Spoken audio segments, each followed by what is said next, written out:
Gocha ta'uu baatus yaada keessa hubadheera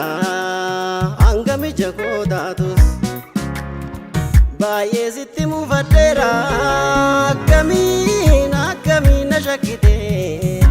ulaagaa akkamiin shakkee otoo siif otoo nama namu hamaana ta'uu si argee.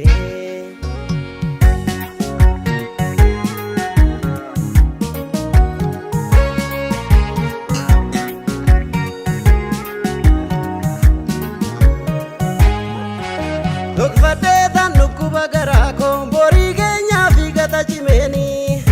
maraa beektaa suksuka garaa koo bahaa gala koo hunda sitti meenii maqaan naa ba'ee jaalalaan beekuu si caalchifadheen hundumatti boona otoon daangaa jaalala kee eegu hedaatiin shakkaa turteen gayoona sitti wallaalee amalli kee inni duraanii har'a jijjiirame turraanii. Inni duraanii ture na jaalattu dhugaanii na shakku feete bubbullaanii amma duraanii hangate jaalalli kaleessa walitti seeqna irra keessa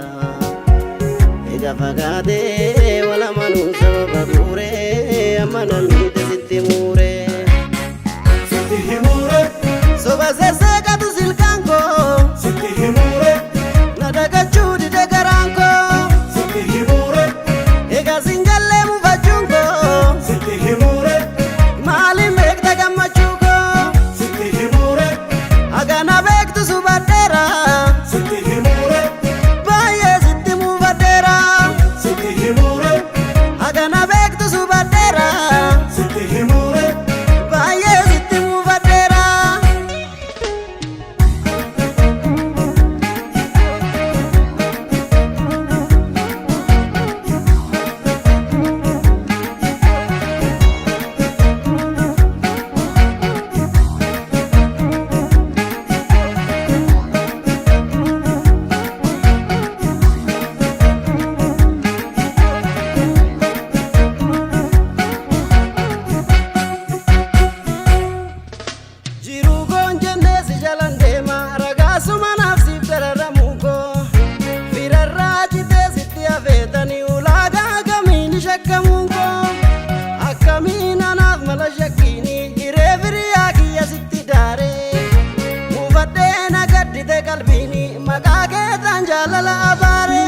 Sitti wallaalee amalli kee inni duraanii har'a jijjiirame turraanii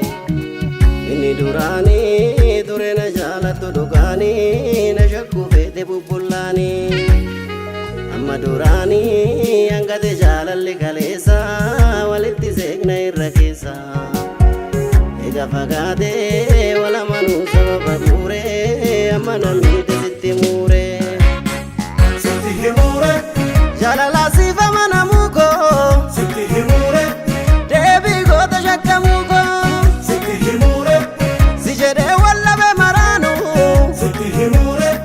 har'a na shakkame sumaanu sitti himure eega nungeessine